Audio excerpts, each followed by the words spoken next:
This week we are in Exodus 14, and if the people who had divided these chapters right had known what they were doing, then chapter 14 of Exodus would begin in chapter 13, verse 17.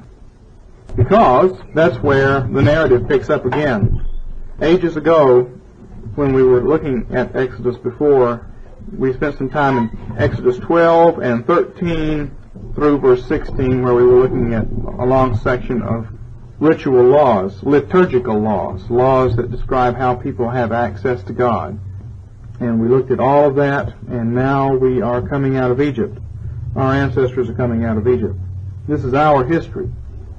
Bloodline is not what the Bible is concerned about. Covenant is what the Bible is concerned about, and we're in this covenant.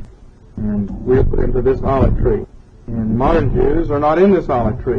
They were broken out. So this isn't their history. It's our history. Verse 17 is where we are then, when we're going to come out.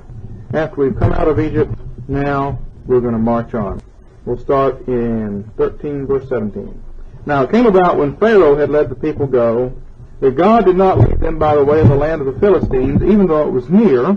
For God said, lest the people change their minds when they see war, and they return to Egypt. Hence God led the people around by the way of the wilderness to the Red Sea.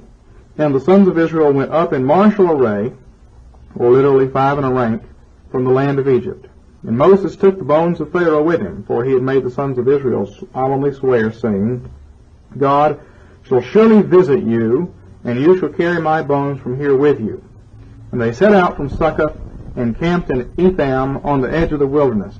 And the Lord was going before them in a pillar of cloud by day to lead them on the way, and in a pillar of fire by night to give them light, that they might travel by day and by night. He did not take away the pillar of cloud by day, nor the pillar of fire by night from before the people. In this first paragraph here, as we resume the narrative, we notice some things we can just consider briefly. Starting in verse 17, God did not take them out through the land of the Philistines, even though it was nearby. In other words, here's Egypt, and here's the land of Canaan here. When you come out of Egypt, the simple way to go is right straight up through here. But you'll come across the Philistines here. And who are the Philistines? They're Egyptians. Philistines are Egyptians.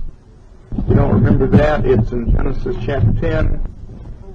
Genesis 10:13. Mizraim, that's Egypt. That's just the Hebrew word for Egypt. Egypt became the father of Ludim, Anamim, Lahabim, Nehuphtim, Pathrushim, Casluhim, from which came the Philistines. So the Philistines are descendants of the Egyptians, their cousins, and at this point, the earlier Philistines had been a relatively peaceful, friendly people that we remember had made covenants with Abraham and then made covenants with Isaac and ruled over by a man named Abimelech. But during this other time here, more Philistines had come moving in from the Mediterranean, and these were quite a bit more hostile people.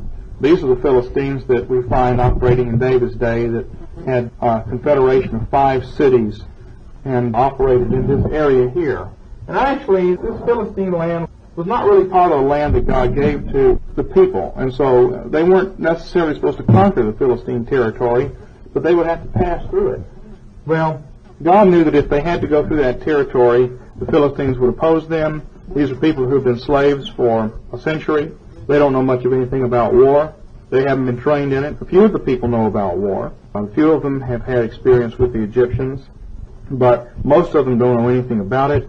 If they had a confrontation like that right away, they would quail and want to go back to Egypt. Now, a year later, when they send the spies into the Promised Land, what do they say in Numbers 14? The people are bigger and stronger than we are, so let's go back to Egypt. So that's exactly what happens, even though they had a year in between to train for war, and they had experienced a few victories along the way, as we'll see, against the Amalekites. So at this point, God says, I won't take them this way. Instead, God takes them down to the south and through the Red Sea and around, so they come in this way. They go all through the Sinai Peninsula. And somewhere down in here is Mount Sinai. Of course, they roam around here for 40 years. But essentially, this was going to be the route. Go around back to the Philistines. We see this, that God cares for these people. They're like children, and so He doesn't put before them a really heavy-duty, mature test. He grows them to the point where they're able to fight the wars that they'll have to fight. and doesn't plunge them right into it. So it says in verse 18, God led the people around by the wilderness to the Red Sea. Now your margin may say Sea of Reeds. Yam Suf is the word in Hebrew, and it's the word that's used for the Red Sea.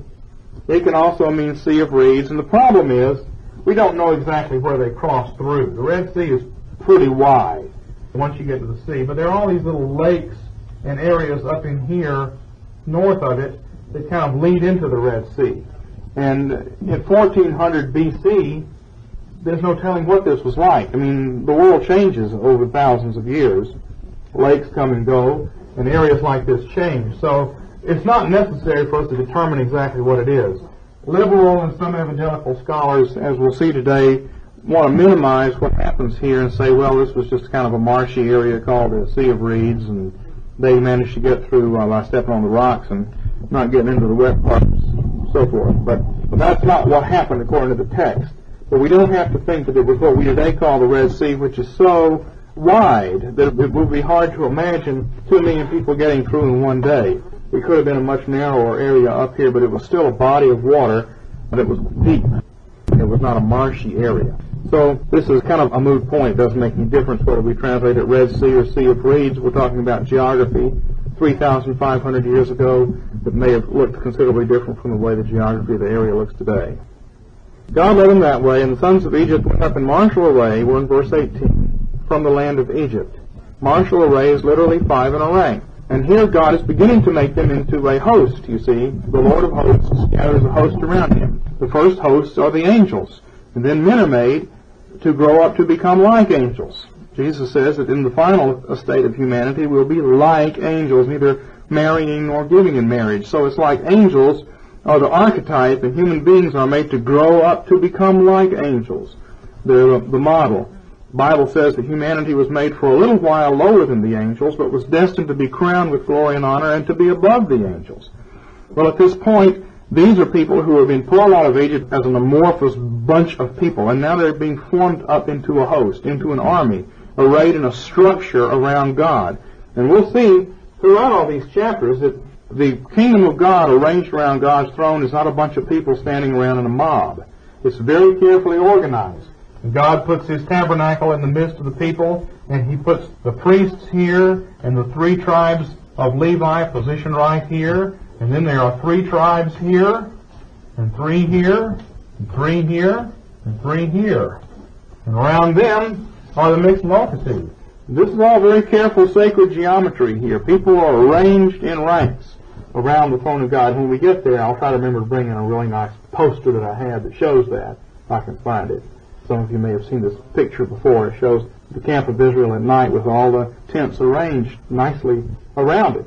God's heavenly host is arranged that way. When John gets into the book of Revelation and sees it, he sees 4 cherubim on either side, and then he sees 24 angels positioned around. They're all very carefully stationed and positioned around God. From a distance, it looks like a cloud, but when you get close, it's a very highly organized structure of people. And so here, God says these people are not used to war, they're not used to being warriors, but now the first thing that we find is that God is beginning to structure them into a host by having them come up 5 in a rank in martial array. If you want to form an army, the first thing you do is teach them how to drill, and this is what they're doing. They're learning to march and step. Verse 19 says that Moses took the bones of Joseph with him, for he had made the sons of Israel solemnly swear, God shall surely visit you, and you shall carry my bones from here with you. Long ago we talked about this theme of God visiting the people.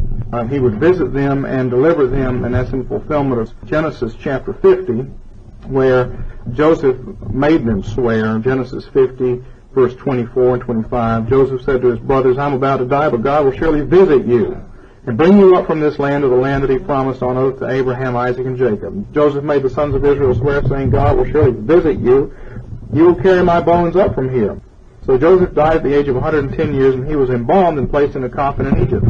Now, for about 150 years after that, the children of Israel, the Hebrews, were in Egypt. But here's this tomb that they can go by and see. It is a continual, visible, memorial reminder to them that God is going to deliver them. When they see a rainbow in the sky, they can remember the covenant with Noah. When they walk by a certain part of the city and they see the tomb of Joseph with his sarcophagus there, Even if they can't see it, they know where it is. That is a continual sign to them. It's a visible marker of the covenant and of the promise. So it's formally equivalent to the fact to the Lord's Supper, which is God's continual covenant marker that we see, and that reminds us that God will visit us and take care of us. If we're going through hard times, then the time will come and God will visit us and deliver us. That's the promise of the Lord's Supper, which is a visible, tangible, edible reminder to us. For them, the bones of Joseph, year after year, that tomb in the city, they could go by and look at, or they could tell their children about it. It's there, and it's a reminder. So now it comes to pass, and the bones are taken up to be buried in the Holy Land. In the Old Testament, it's important to be buried in the Holy Land for symbolic reasons. Human beings are made of what? Dirt. And we return to dirt. We're all clods of dirt in the Holy Land. This is the Holy Land, the church, today. And we're pieces of dirt in it. Well, Jesus is the ultimate land. He is made of earth. When he becomes man, he's made of dust. And so to be united to Jesus in the Old Testament was partly symbolized by being united to the Holy Land. In death, you take your body and you put it in the Holy Land. And that becomes a promise of the resurrection. What you don't want is to have your body left out and exposed for the birds and the animals to eat up. Then that's the last thing that's going to happen to you, is to be put into the Holy Land. And so to be exiled or to be left out to be consumed by the animals was a curse. But the greatest blessing was to be inserted into holy soil in death. In the New Testament, the equivalent of that is to be inserted into Christ, because he is the holy soil, and we are the holy land. Verse 20 says, they set out from Succoth and camped in Etham on the edge of the wilderness. Nobody knows quite for sure where these places are, but in this map here, it's somewhere along here. We're moving into the wilderness area. And it says, the Lord, Yahweh, was going before them in a pillar of cloud by day, lead them on the way, and in a pillar of fire by night to give them light, that they might travel by day and by night. Now, are there two pillars here or one? Is there a pillar of cloud and a pillar of fire? Or is there a pillar of cloud that has fire inside of it? And Bob says yes. And I think Bob is right. I think that's the case. I don't really think that there's any reason to think there were two pillars, one of fire and one of cloud. Rather, in the daytime, when you looked at this, you saw a white cloud. But in the night, when it's dark, you saw that there was fire inside the cloud coming out. And the reason that we think that is because in Ezekiel chapter 1 and many other places when God's glory cloud does appear, that's what it looks like. Ezekiel in chapter 1 sees a cloud coming across the sky. And as it comes closer and closer, he sees it's not a cloud of water droplets, it's a whole cloud of angels. And when he sees into it, he sees a fire. He sees four major angels positioned around fire that floats in the air, which is an altar. An altar in the middle of angels, and that is the chariot of God. But it starts out as a cloud, and when you get close, you see there's fire in it. So that's what's going on here. The Lord is going before them in the glory cloud, which is a pillar of cloud. By day, there's a cloud. You would like to have a cloud when you're wandering through the wilderness in the daytime. It will shade you from the sun. Isaiah chapter 4, verses 5 and 6 points to this. Isaiah 4, 5 and 6. Chapter 4, verses 5 and 6. Then the Lord will create over the whole area of Mount Zion and over her assemblies a cloud by day, even smoke, and the brightness of a flaming fire by night. For over all the glory will be a canopy. And there will be shelter to give shade from the heat by day, and refuge and protection from the storm and the rain. So in the daytime, the desert is hot, and you are threatened by sunstroke. The cloud is there overshadowing you and leading you and going ahead to protect you from the heat. And at night, when the desert suddenly is very cold, because you see it's not moist, so there's no moisture in the air to hold in the heat, it gets cold at night, then the pillar of fire will provide warmth as well as light. And so it says that it gave them light at night so that they might travel by day and by night. Now when these people sleep, I think probably you've got 2 million Hebrews, Israelites, plus heaven only knows how many mixed multitude people coming out. Chances are some of them slept and some of them walked as they went from one place to another. These people probably didn't all move at once, just in the nature of the case, so that the camp as a whole could be on the move day and night, even though some people were not moving the whole time. Verse 22 says that The Lord didn't take away the pillar of cloud by day, nor the pillar of fire by night from before the people. So essentially it was in front of them, it led them, showed them where to go, and as we'll see, this is the angel of the Lord, who precedes the people into the kingdom and leads them there. Chapter 14, verses 1 to 4 show us the trap for Pharaoh. Now the Lord spoke to Moses, saying, Tell the sons of Israel to turn back and camp before Pi-hahiroth, we don't know for sure where that is, between Migdol and the sea.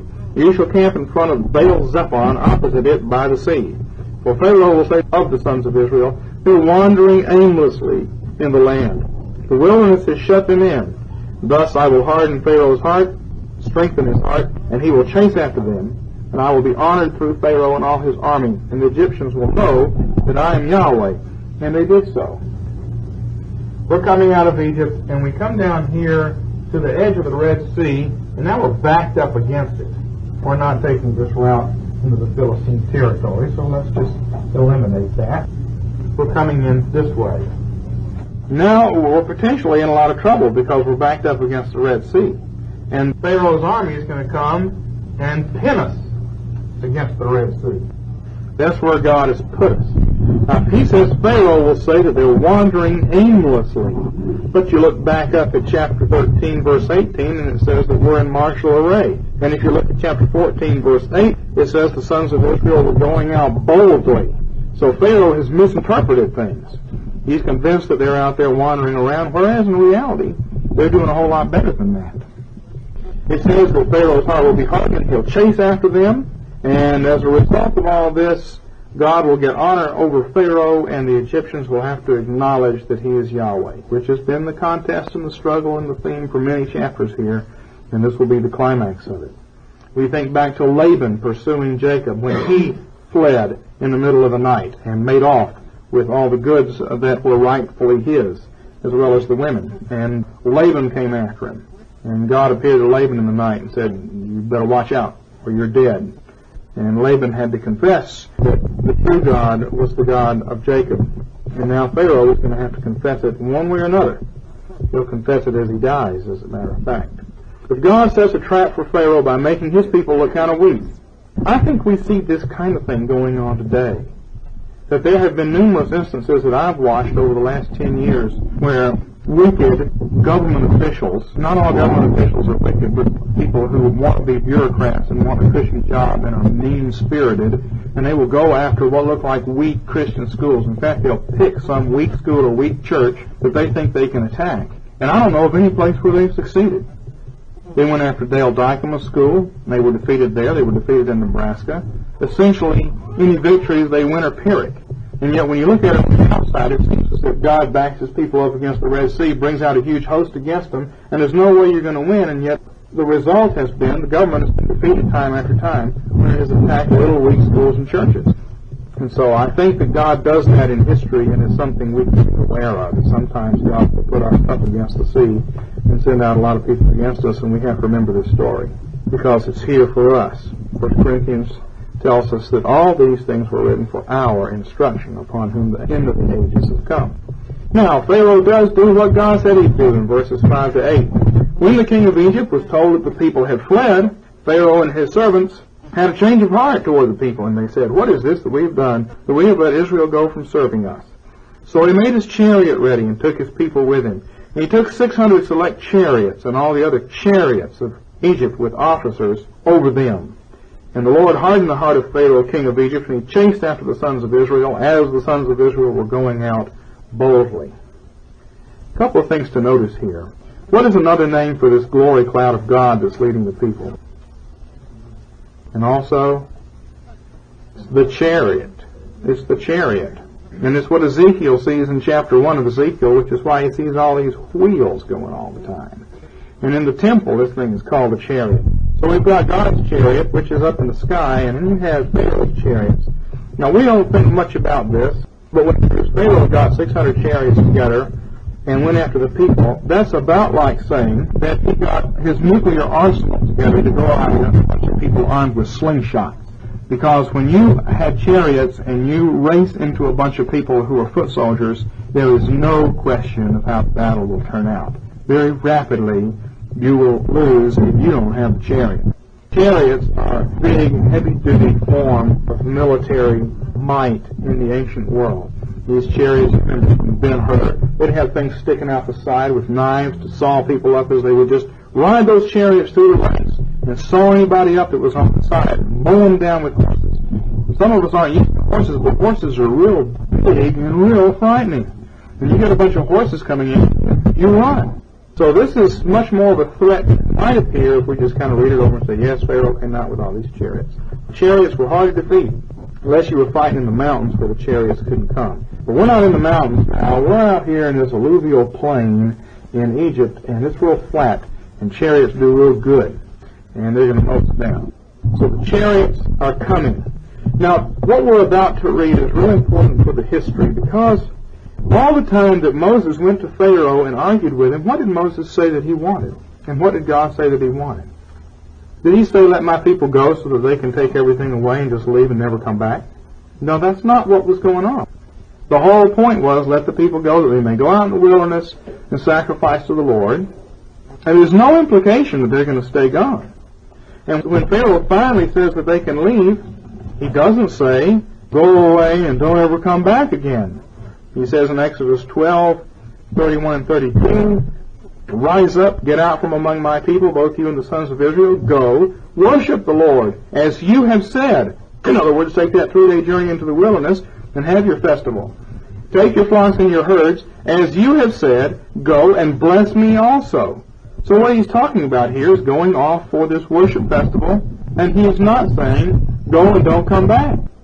So we really haven't got a completely legal exodus operating here yet. Now, it seems as if, in verse 5 of chapter 14, when the Egyptians see all the Israelites and the mixed multitude leaving with all their stuff, they figure that they're leaving and they're not planning to come back. But that's not necessarily true.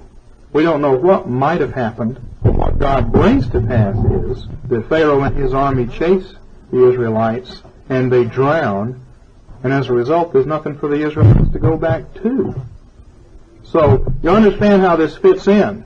If Pharaoh and his army hadn't been drowned, then legally speaking, Moses and the people really should have gone back to Egypt after they'd had their worship festival.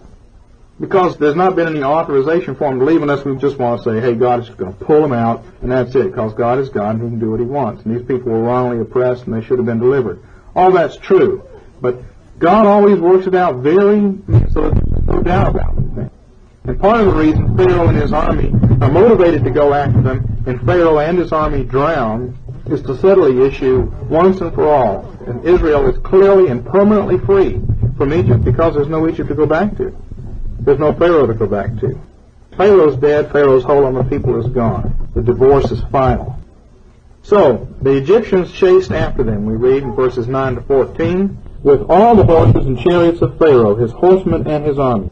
All the horses and chariots probably doesn't mean a single one, but all is used here so often in the Bible to mean virtually all. Huge number. Emphasis on horses, emphasis on chariots, horsemen and army. And they overtook them camping by the sea beside Pi-hahiroth in front of Baal-zephon. And as Pharaoh drew near, the sons of Israel lifted up their eyes, and behold, the Egyptians were marching after them, and they became very frightened. This is the first lapse of faith that we're going to find, and certainly not the last on the part of Israel. They became very frightened, and so the sons of Israel cried out to Yahweh, cried out to the Lord. Verse 11, they said to Moses, is it because there were no graves in Egypt that you've taken us away to die in the wilderness? Why have you dealt with us this way, bringing us out of Egypt? Isn't this the word that we spoke to you in Egypt, saying, leave us alone that we may serve the Egyptians? For it would have been better for us to serve the Egyptians than to die in the wilderness. But Moses said to the people, do not fear. Take your stand and observe the salvation of the Lord that he will accomplish for you today. For the Egyptians whom you have seen today, you will never see them again, forever. The Lord will fight for you while you keep silent.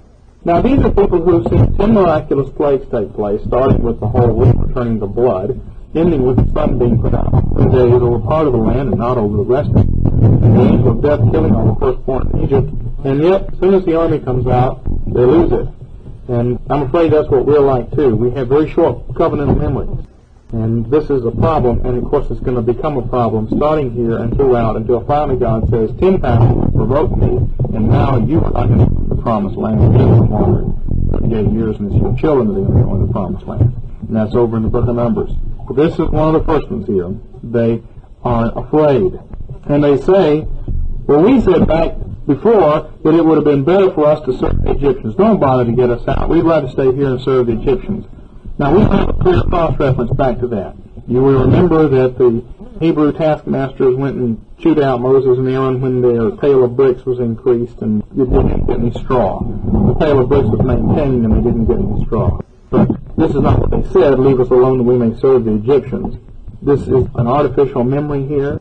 They remember it as being more straightforward than it actually was, or were there occasions when people came to Moses and Aaron and said, cease from us and let us serve the Egyptians? Well, we don't know for sure. The point is that right now, at this juncture in time, that's what they think they said, that's what they wish they said, and that's where they want to be. Better to serve with the Egyptians than to die in the wilderness. Well, actually, that's not true, is it? If the Lord is with you, it's better to die in the wilderness than to be back in Egypt. And because death, this life is very short and temporary compared with the trillions of years that we're in eternity. It's a whole lot better to go ahead and die in the wilderness with the Lord than it is to go back to Egypt and live a few more lives as a slave in idolatry and go to hell when you die. But this is their attitude. Moses says, stand fast and observe God's salvation. You will do nothing. Don't even pray. You keep silent, and God will fight for you. This shows that we're passive in our redemption, and that's the idea here. Israel did nothing to save themselves. Now later on they must fight. In fact, right away they must fight the Amalekites, and they must fight their own sin. But in redemption we are passive. In sanctification we're active. We're put into the kingdom by God's work and God's work alone. We contribute nothing to it. But once we're in the kingdom, we have to work and fight. And that's what we see played out here.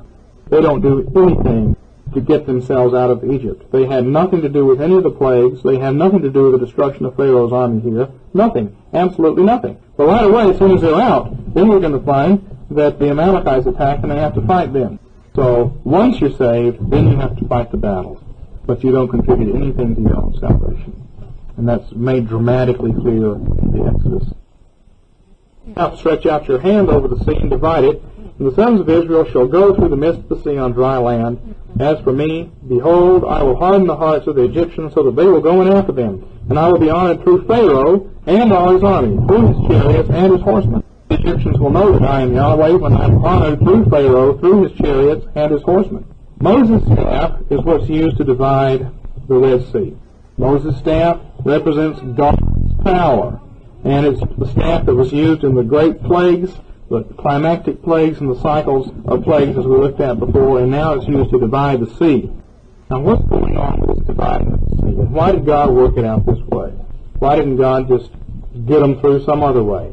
We're going to read that verses 21 and 22 say, Moses stretched out his hand with the rod in it over the sea. The Lord swept back the sea by a strong east wind all night and turned the sea into dry land so that the waters were divided. And the sons of Israel went through the midst of the sea on the dry land. The waters were like a wall to them on their right hand and on their left. The waters became a wall with dry land in between. Well, this is what God has been doing ever since Genesis chapter 1, where he divided the waters from the waters and put a firmament in between. And I think we're supposed to think back to that. Notice the similarity between early chapters of Genesis and what we're about to read. In Genesis chapter 1, God divides the waters above the firmament from the waters that were below the firmament. When God takes steps to destroy the world at the flood, what does he do? He brings them back together again. The windows of heaven are open, the fountains of the great deep are open, and the earth is covered with water. Now here we have the dividing of the waters into two groups with dry land in between, and then the waters come back together again in a flood to destroy the wicked. And this, the Bible associates the destruction of Pharaoh, the Red Sea, and the flood together as baptismal events over in the New Testament. I think what this points us to is that Israel is positioned in the heavenlies. They're a firmament people. When they pass through the divided waters, they are at the level of the firmament, which separates the waters above from the waters below. And they are firmament people. They become those who are associated with heaven, and they're positioned in the heavenlies. And actually, the census figures that God thinks about in Israel are numbers. The book of Numbers shows this. If you take the numbers of people in each tribe and you look at those numbers, they are the same as the various periods of the planets and the like. But that doesn't mean the numbers aren't literal. It just means in the providence of God, he brought these things to pass to associate His people with the heavens. They become a heavenly people. And so I think that that's part of what's going on here. The reason why God brings it to pass this way is to put His people between the waters.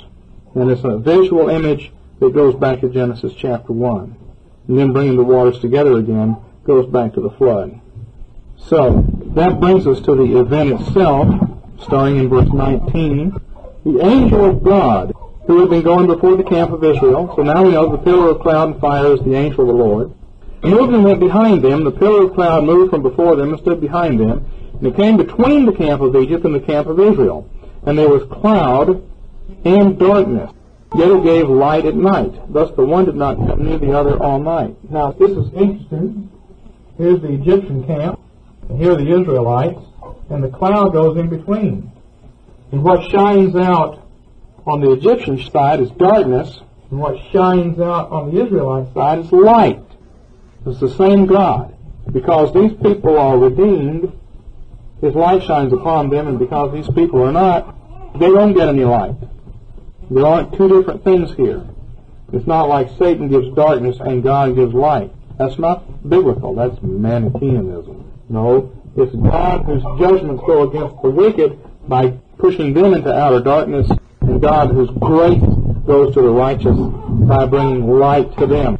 Two faces of God, pointing out whether man is a sinner or righteous.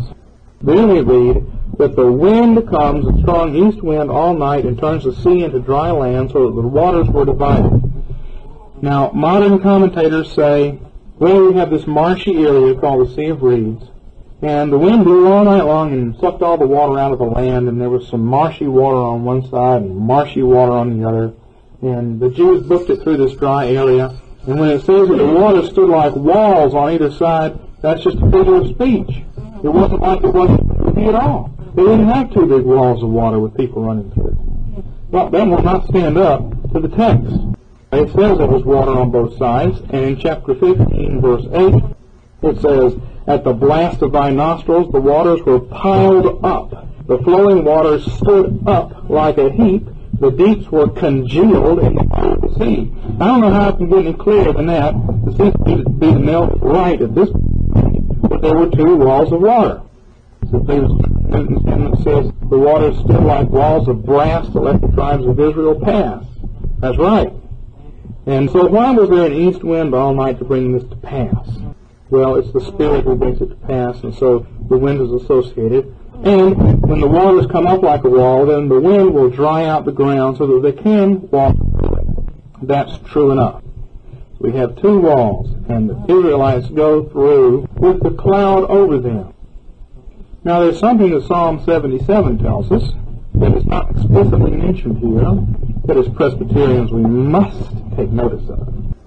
Psalm 77, verses 16 to 20, describes this event. The waters saw thee, O God. The waters saw thee, and were in anguish. The deeps also trembled. The clouds poured out water. The skies gave forth a sound. The arrows flashed here and there. The sound of thy thunder was in the whirlwind. The lightnings lit up the world. The earth trembled and shook. The wave was in the sea. And thy paths in the mighty waters, and thy footprints may not be known. Thou didst lead thy people like a flock by the hand of Moses and Aaron. What's being described? Passage through the Red Sea. The footprints can't be seen because the waters came back over them. Moses and Aaron led them through. And it was raining on them while they went through. So they were being sprinkled, not immersed. It was Pharaoh and guys that were immersed. This is baptismal rain out of the holy cloud. That's what you want, to be baptized. We don't want to be baptized in physical water, the waters below the firmament. We want to be baptized with the waters above the firmament, heavenly waters. If it's a glory cloud, we want that water raining on us to baptize us, to put us in union with heaven. And that's why it's so important in our theology for baptism to be performed by sprinkling of pouring, like the Holy Spirit comes down from above on Pentecost. So that's why we do it that way, in case you were curious. Waters above. And it indicates here in the Psalm, although it couldn't really die for that interpretation, but it indicates that it rained on them as they went through. And Presbyterians, at least, have always interpreted it that way. So, that's what's going on there. They are dry shod, and then the waters on either side, on the right and on the left. They are the firmament people who are passing between the waters. Now Pharaoh and his boys try the same thing. Verses 23 to 25. Then the Egyptians took up the pursuit, and all Pharaoh's horses, his chariots, and his horsemen. Notice this, we've heard about horses, chariots, and horsemen repeatedly here. That's a refrain because these are the big threats. This is really heavy-duty arsenal here. We just got a bunch of people running along here with no weapons. The Jews didn't have any weapons in Egypt. They didn't have any guns stored away. They didn't have any swords or any spears. You had a bunch of slave people here, you disarm them. All they would have had were some wooden pikes, maybe. That'd be it. And here are chariots and horsemen coming after them. And went in after them into the midst of the sea, just like it shows in the movie, with one exception, and that is that the Pharaoh went in too. Now, in the Ten Commandments, they show the Pharaoh standing on the side, and his army is walking away, and it's, oh dear. They may do that because they say that Pharaoh is Ramses II, and we have Ramses II's sarcophagus, so we know he didn't drown the Red Sea. The answer is, it's not. Ramses II presided over Egypt in one of its strongest times, and what the book of Exodus describes as an incredible disaster upon the nation. It says that the entire economy was destroyed by these plagues. All the cattle were killed. All the firstborn children were killed. The entire army was wiped out, and when that happens, it leaves a mark. And no such mark exists in the reign of Ramses II, nor does such a mark exist in the reign of Thutmose III, who was the conservative candidate. We also have Thutmose III's sarcophagus, so he is not the Pharaoh. Verses 17 and 18. I will harden the hearts of the Egyptians so that they will go in after them, and I will be honored through Pharaoh and all his army. Then the Egyptians will know that I am the Lord, when I am honored through Pharaoh. So it's clear that Pharaoh went in, and Pharaoh drowned. So we're just going to have to say that it's some other Pharaoh, that the chronologies that have been erected on thin evidence just continually need to be reworked. And there are other much more likely candidates for the Pharaoh at this point, but we won't go into that because I don't have it written down here for one thing, and for another it's a real technical study. But that's why in the movie it shows the Pharaoh surviving, because they have assumed it was Ramesses II, and we know he didn't drown the Red Sea. But the text here very clearly indicates that he does. Now it says, verse 24, it came about at the morning watch. This is early in the day, so this has gone on all night. And now as the morning comes, the Lord looked down upon the army of the Egyptians through the pillar of fire and cloud, and brought the army of the Egyptians into confusion. He caused their chariot wheels to swerve. He made them drive with difficulty. So the Egyptians said, let's flee from Egypt. The Lord is fighting for them against the Egyptians. Now what's happening here is God makes it rain on them a lot. And when the storm comes, the passage gets muddy. We're not going through dry shod anymore. Instead, the chariot wheels are stuck in the mud, and they are swerving. And now we've got walls of water on either side of us, and the ground is turned to mud, and that's panic city. So they begin to panic. But it's too late, because they're going to drown. Verses 26 to 29, Then the Lord said to Moses, stretch out your hand, that includes the staff, so the waters may come back over the Egyptians, over their chariots and their horsemen. See, this isn't some shallow, marshy area. This is deep water that can cover these people and drown them. It's a serious thing here. Big miracle, not little miracle. It's not a miracle of timing, as we want to be told nowadays. There's real heavy-duty miracle stuff here. The waters may come back over the Egyptians, over their chariots and their horsemen. Notice that, chariots and horsemen, chariots and horsemen. You know, when the Jews got to the promised land in Judges chapter 1, it says they couldn't defeat the Canaanites in some of the cities because they had iron chariots.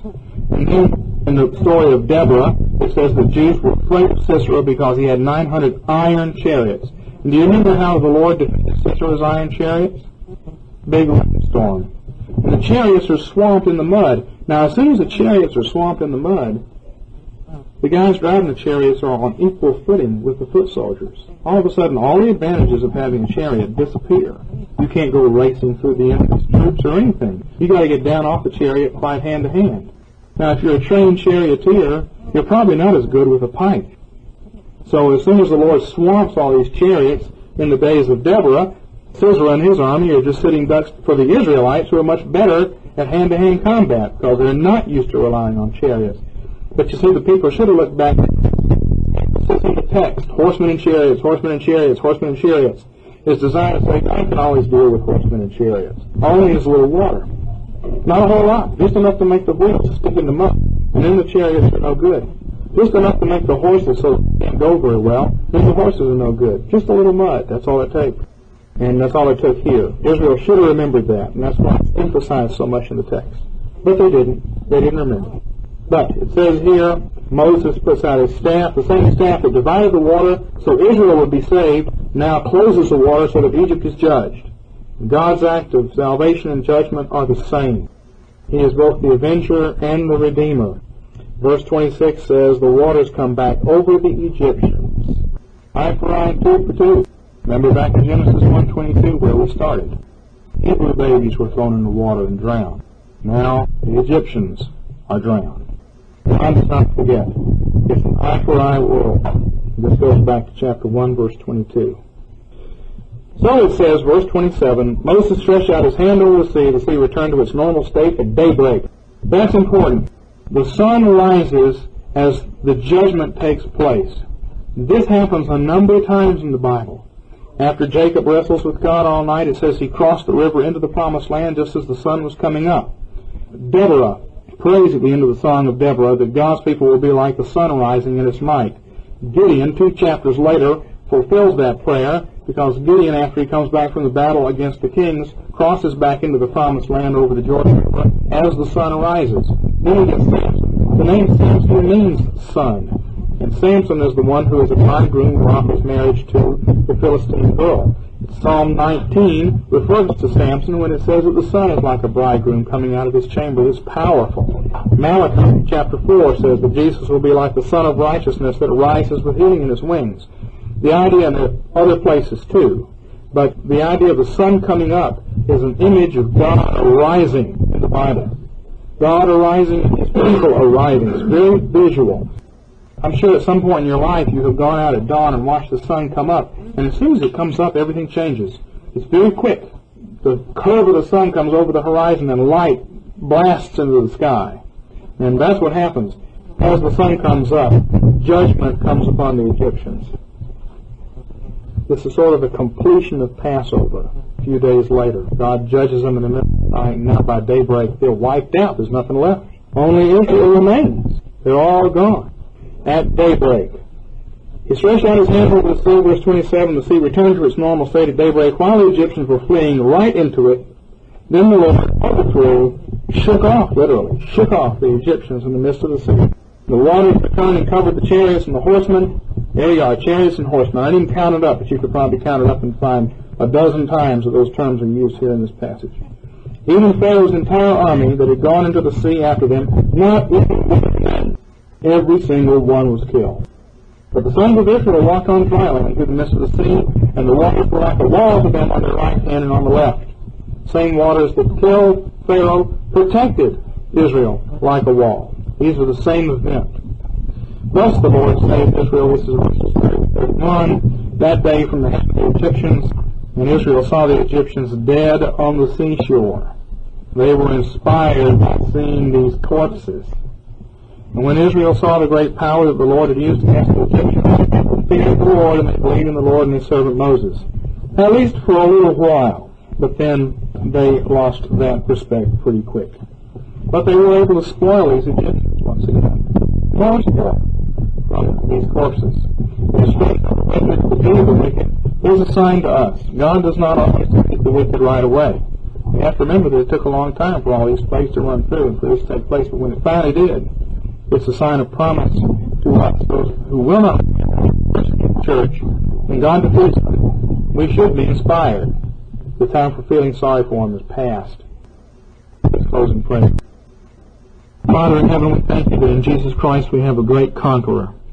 We thank you that he has defeated all of our enemies in essence, and we ask that in this day, as we have seen the communist powers that oppressed your church overthrown and so many of them destroyed, we rejoice to watch that.